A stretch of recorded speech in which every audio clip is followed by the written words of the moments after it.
Hi friends, ఇవాళ మీ అందరికి ఒక విషయం చెప్పాలనుకుంటున్నాను. ఏంటంటే ఈరోజు చాలామంది పిల్లలు చాలా సెల్ఫ్ ఎస్టీమ్గా ఫీల్ అయ్యి చాలా లోగా ఉంటున్నారు. వారి జీవితంలో ఏం సాధించలేము అనే ఒక భ్రమలో ఉంటున్నారు. మీ అందరూ మనం జంతువుల నుంచి చాలా విషయాలు నేర్చుకోవచ్చు ఆలోచించగలిగితే. సింహం దానికి ఎవరో వేటాడి దాని ఫుడ్ తీసుకురాదు. అదే అడవిలోకి వెళ్ళి వేటాడి ఫుడ్ సంపాదించుకుంటుంది. మనుషులు కూడా అంతే. మన జీవితంలో అందరూ మనకు తీసుకొచ్చి అన్నీ మనకి పెట్టరు.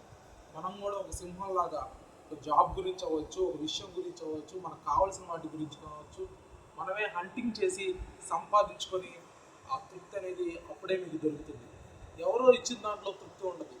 దయచేసి మీరందరూ ఒక సింహాల్లా గర్జించి మీరు చాలా కాన్ఫిడెంట్గా ఉండి ఒక వేటాడే పటిమతో మీకు కావాల్సిన లక్ష్యాలను ఛేదించాలి.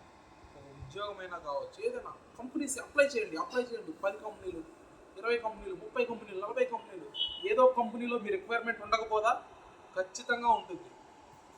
అలా ట్రై చేసి సాధించి ఇవాళ అసిస్టెంట్ ప్రొఫెసర్గా నేను ఇవాళ ఇక్కడ ఉన్నాను. నేను చేయలేని నేను ఎప్పుడూ చెప్పను, నేను చేసేదే చెప్తున్నాను.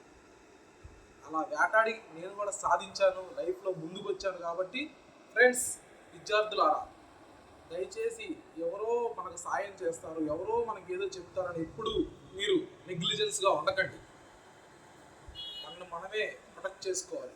మనమే వేటాడే లక్షణాలు మనలో ఉండాలి. మనమే ఫుడ్ సంపాదించుకోవాలి. మనమే ఉద్యోగం సంపాదించుకోవాలి. ఈ కసితో మనమే ముందుకు సాగాలనే విషయాన్ని నా ఆంధ్ర తెలుగు యువతకి చెప్పాలనుకుంటున్నాను. Thank you very much friends. Bye.